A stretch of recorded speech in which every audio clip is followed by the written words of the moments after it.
First number question है दोस्तों, बालकृष्ण भट्ट की रचना बातचीत क्या है?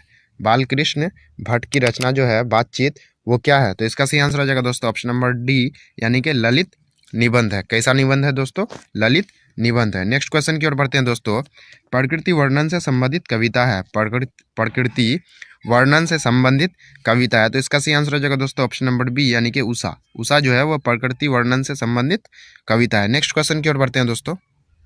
अगला क्वेश्चन है दोस्तों, अर्धनारीश्वर का किस विधा से संबंध है? अर्धनारीश्वर का किस विधा से संबंध है? तो इसका सही आंसर हो जाएगा दोस्तों ऑप्शन नंबर ए, यानी कि निबंध से। किस विधा से संबंध है दोस्तों? तो निबंध है। अर्धनारीश्वर जो है वो निबंध है। नेक्स्ट क्वेश्चन की ओर बढ़ते हैं दोस्तों, प्रगीत और समाज किनकी रचना है? प्रगीत और समाज किनकी रचना है? तो इसका सही आंसर हो जाएगा दोस्तों ऑप्शन नंबर बी, यानी कि नामवर सिंह। किसकी रचना है? प्रगीत और समाज नामवर सिंह की रचना है। तो दोस्तों ये क्वेश्चन आपके एग्जाम के लिए काफी इंपॉर्टेंट हो जाता है। नेक्स्ट क्वेश्चन की ओर बढ़ते हैं दोस्तों। अगला क्वेश्चन है दोस्तों, तिरिच के रचनाकार हैं। तिरिच के रचनाकार हैं, तो इसका सही आंसर हो जाएगा दोस्तों ऑप्शन नंबर बी, यानी कि उदय प्रकाश। तिरिच के रचनाकार कौन है दोस्तों? उदय प्रकाश है। तो दोस्तों ये क्वेश्चन भी आपके एग्जाम के लिए काफी इंपॉर्टेंट हो जाता है दोस्तों। तो तिरिच के रचनाकार कौन हो जाएंगे? उदय प्रकाश। अगला क्वेश्चन है दोस्तों, इनमें से कौन सी रचना ओम प्रकाश वाल्मीकि की है? इनमें से कौन सी रचना ओम प्रकाश वाल्मीकि की है? तो इसका सही आंसर हो जाएगा दोस्तों ऑप्शन नंबर सी, यानी कि जूठन। तो ओम प्रकाश वाल्मीकि की कौन सी रचना है दोस्तों? तो इसका सही आंसर हो जाएगा जूठन। तो दोस्तों ये क्वेश्चन भी आपके एग्जाम के लिए काफी इंपॉर्टेंट है। नेक्स्ट क्वेश्चन की ओर बढ़ते हैं दोस्तों। अगला क्वेश्चन है दोस्तों, हंसते हुए मेरा अकेलापन। हंसते हुए मेरा अकेलापन के लेखक हैं। हंसते हुए मेरा अकेलापन के लेखक हैं, तो इसका सही आंसर हो जाएगा दोस्तों ऑप्शन नंबर बी, यानी कि मलियस। कौन इसके लेखक हैं? मलियस हैं दोस्तों। तो ये भी क्वेश्चन आपके एग्जाम के लिए बहुत इंपॉर्टेंट है। तो लेखक में से कुछ क्वेश्चन पूछे जाते हैं। नेक्स्ट क्वेश्चन है दोस्तों, एक लेख और एक पत्र। एक लेख और एक पत्र के रचनाकार हैं, तो इसका सही आंसर हो जाएगा दोस्तों ऑप्शन नंबर ए, यानी कि भगत सिंह। कौन है दोस्तों? भगत सिंह। एक लेख और एक पत्र के रचनाकार कौन है? तो भगत सिंह है। तो दोस्तों ये क्वेश्चन भी आपके एग्जाम के लिए काफी इंपॉर्टेंट है। नेक्स्ट क्वेश्चन की ओर बढ़ते हैं दोस्तों।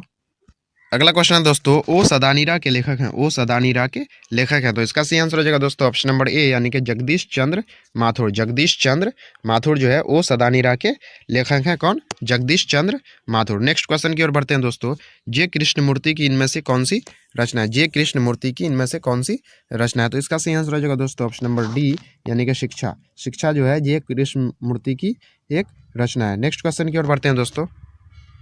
अगला क्वेश्चन दोस्तों, कड़बक के रचयिता है। कड़बक के रचयिता है, यानी कि कड़बक के रचयिता कौन है? तो इसका सही आंसर जो है दोस्तों ऑप्शन नंबर सी, यानी कि जायसी। कौन?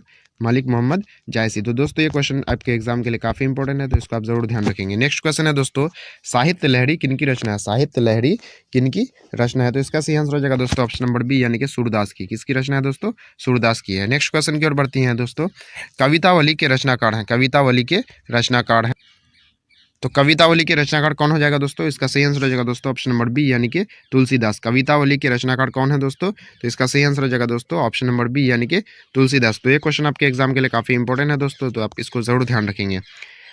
नेक्स्ट क्वेश्चन है दोस्तों, छत्रसाल दशक के रचनाकार है। छत्रसाल दशक के रचनाकार हैं, तो इसका सही आंसर हो जाएगा दोस्तों ऑप्शन नंबर सी, यानी कि भूषण। कौन है दोस्तों?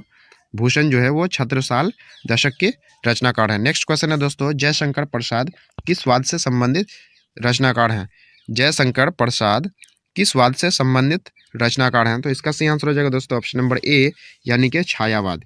किस वाद से संबंधित रचनाकार है दोस्तों? तो नंबर ए हो जाएगा छायावाद। तो दोस्तों ये क्वेश्चन आपके एग्जाम के लिए काफी इंपॉर्टेंट है, तो इसको आप जरूर ध्यान रखेंगे। नेक्स्ट क्वेश्चन की ओर बढ़ते हैं दोस्तों।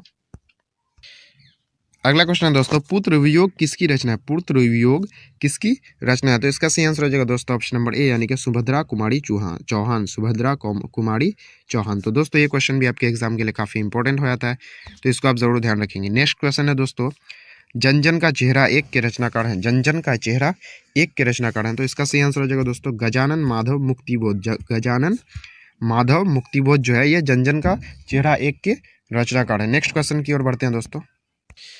अगला क्वेश्चन है दोस्तों, रघुवीर सहाय का जन्म स्थान कौन सा? रघुवीर सहाय का जन्म स्थान कौन सा? यानी कि रघुवीर सहाय जो है किस जगह जन्म लिए? तो इसका सही आंसर हो जाएगा दोस्तों ऑप्शन नंबर बी, यानी कि लखनऊ में लिए। कहाँ लिए दोस्तों? लखनऊ में लिए। नेक्स्ट क्वेश्चन की ओर बढ़ते हैं दोस्तों, प्यारे नन्हे बेटे को किसकी रचना है? प्यारे नन्हे बेटे को किसकी रचना है, तो इसका सही आंसर हो जाएगा दोस्तों ऑप्शन नंबर ए, यानी कि विनोद कुमार शुक्ल की रचना है। किसकी रचना है दोस्तों? विनोद कुमार शुक्ल की रचना है। नेक्स्ट क्वेश्चन देख लेते हैं दोस्तों, हार जीत के रचनाकार, हार जीत के रचनाकार हैं, तो इसका सही आंसर हो जाएगा दोस्तों ऑप्शन नंबर ए, यानी कि अशोक वाजपेयी जो है ये हार जीत के रचनाकार है। तो दोस्तों ये क्वेश्चन आपके एग्जाम के लिए काफी इंपॉर्टेंट हो जाता है, तो इसको आप जरूर ध्यान रखेंगे। नेक्स्ट क्वेश्चन की ओर बढ़ते हैं दोस्तों। तो अगला क्वेश्चन हो जाता है दोस्तों, अमृत का पर्यायवाची शब्द है, अमृत का पर्यायवाची शब्द है, तो इसका सही आंसर हो जाएगा दोस्तों ऑप्शन नंबर ए, यानी कि सुधा। अमृत का पर्यायवाची शब्द कौन सा हो जाएगा दोस्तों? ऑप्शन नंबर ए, यानी कि सुधा। नेक्स्ट क्वेश्चन है दोस्तों, अश्व का पर्यायवाची है, अश्व का पर्यायवाची है, तो इसका सही आंसर हो जाएगा दोस्तों ऑप्शन नंबर सी, यानी कि तुरंग। अश्व का पर्यायवाची कौन सा हो जाएगा? तुरंग हो जाएगा। नेक्स्ट क्वेश्चन दोस्तों, वन में चढ़ने वाला कहलाता है, वन में चढ़ने वाला क्या कहलाता है? तो इसका ऑप्शन हो जाएगा सी नंबर, यानी कि वंचर कहलाता है। क्या कहलाता है दोस्तों? वंचर कहलाता है। नेक्स्ट क्वेश्चन की ओर बढ़ते हैं दोस्तों, स्वीकार करने योग, स्वीकार करने योग को क्या बोलते हैं दोस्तों? 24 का बी, यानी कि वर्णनीय बोलते हैं। क्या बोलते हैं दोस्तों? जिसे स्वीकार करने जो चीज योग हो उसको क्या बोलते हैं? वर्णनीय बोलते हैं। स्वीकार नहीं बोलते हैं, स्वीकृति भी नहीं बोलते हैं, तो इसका सही आंसर हो जाएगा दोस्तों ऑप्शन नंबर बी, यानी कि वर्णनीय हो जाएगा। नेक्स्ट क्वेश्चन की ओर बढ़ते हैं दोस्तों। अगला क्वेश्चन दोस्तों, जिस पुरुष की स्त्री मर गई हो, जिस पुरुष की स्त्री मर गई हो, यानी कि जिस पुरुष की जो है बीवी मर गई हो उसको क्या कहते हैं? तो इसका सही आंसर हो जाएगा दोस्तों ऑप्शन नंबर सी, यानी कि विधुर कहा जाता है। क्या कहा जाता है दोस्तों? ऑप्शन नंबर सी, यानी कि विधुर कहा जाता है। नेक्स्ट क्वेश्चन है दोस्तों, रविंद्र का संधि विच्छेद होगा, रविंद्र का संधि विच्छेद होगा तो क्या होगा दोस्तों? तो रवि जोड़ इंद्र हो जाएगा, यानी कि इधर भी हर्षिकार लग जाएगा और इधर हर्षिकार, तो दोनों मिलके दुर्गीकार बन जाता है, इसलिए यहाँ रविंद्र में वो दुर्गी होता है। लेकिन जब संधि विच्छेद करते हैं, इसको अलग अलग करते हैं, तो रवि में हर्षी हो जाता है और इंद्र हर्षिकार से हो जाता है। नेक्स्ट क्वेश्चन की ओर बढ़ते हैं दोस्तों, मनवंतर का संधि विच्छेद है, मनवंतर का संधि विच्छेद है, तो इसका सही आंसर हो जाएगा दोस्तों ऑप्शन नंबर ए, यानी कि मनु प्लस अंतर, यानी कि मनु प्लस अंतर जो है मनवंतर का संधि विच्छेद हो जाएगा। नेक्स्ट क्वेश्चन की ओर बढ़ते हैं दोस्तों।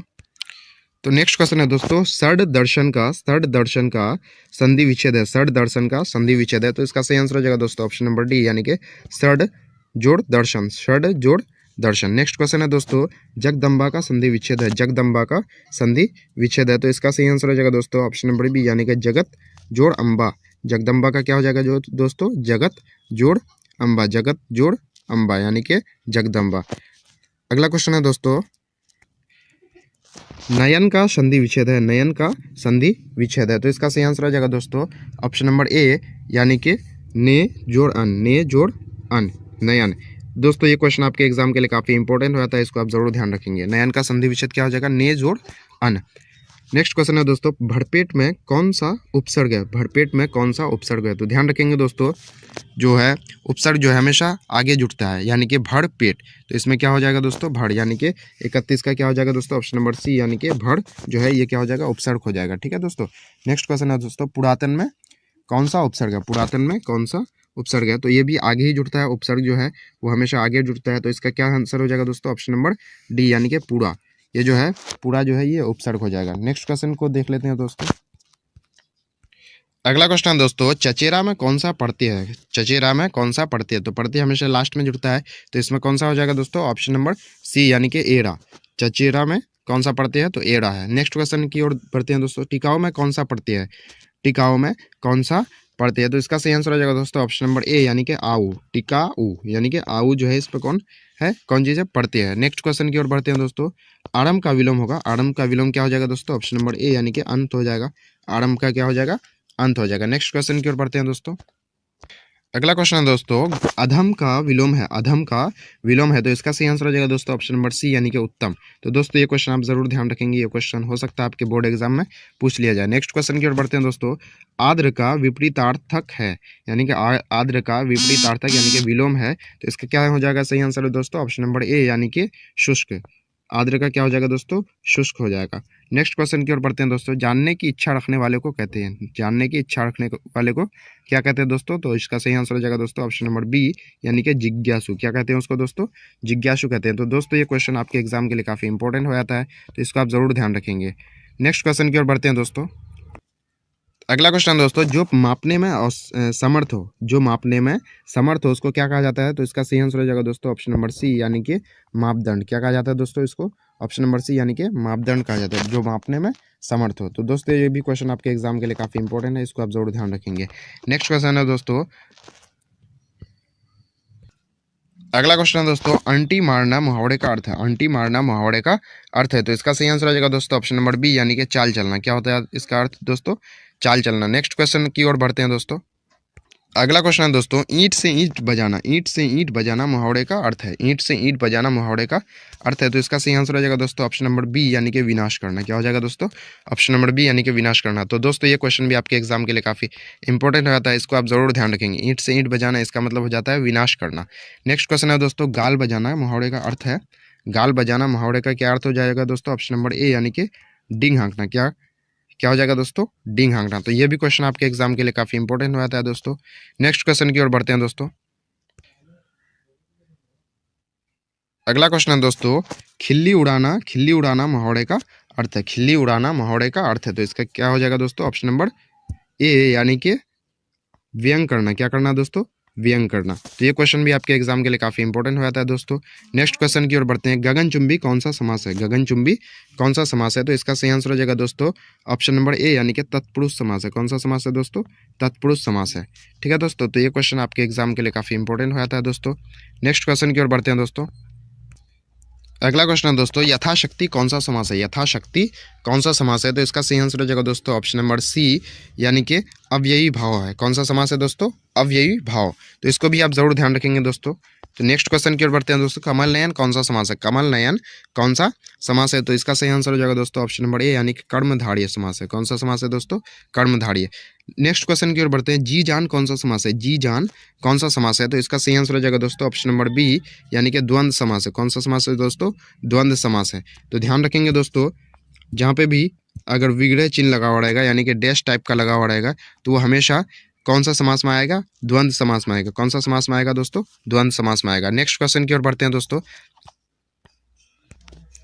अगला क्वेश्चन है दोस्तों, पंचपात्र कौन सा समास है? पंचपात्र कौन सा समास है? तो इसका सही आंसर हो जाएगा दोस्तों ऑप्शन नंबर ए, यानी कि द्विगु समास है। कौन सा समास है दोस्तों? द्विगु समास है, क्योंकि इसके आगे संख्या के बारे में बताया जा रहा है, यानी कि पंच पंच मतलब पाँच, तो ये द्विगु में आ जाता है। उसी तरह से त्रिभुज, त्रि मतलब तीन होता है, चतुर्भुज, चतुर मतलब चार होता है, तो ये सब किस समास में आ जाता है दोस्तों? द्विगु समास में आ जाता है, यानी कि जिससे संख्या का पता चलता हो। शुरू शुरू के जो वर्ड होते हैं, यानी कि उससे संख्या का पता चलना चाहिए, तो वह द्विगु में आ जाता है। नेक्स्ट क्वेश्चन की ओर बढ़ते हैं दोस्तों। चंद्रमौली कौन सा समास है? चंद्रमौली कौन सा समास है? तो इसका सही आंसर हो जाएगा दोस्तों ऑप्शन नंबर सी, यानी कि बहुब्रीहि। तो ध्यान रखेंगे दोस्तों, बहुब्रीहि समास को समासों का राजा भी कहा जाता है। क्या कहा जाता है दोस्तों? समासों का राजा भी कहा जाता है। और अगर आपको कोई ऑप्शन समझ में नहीं आया और बहुब्रीहि ऑप्शन में रहे, तो आप उसी को टिक लगाएंगे दोस्तों। सही होने का 80% चांस रहता है बहुब्रीहि समास का। नेक्स्ट क्वेश्चन की ओर बढ़ते हैं दोस्तों।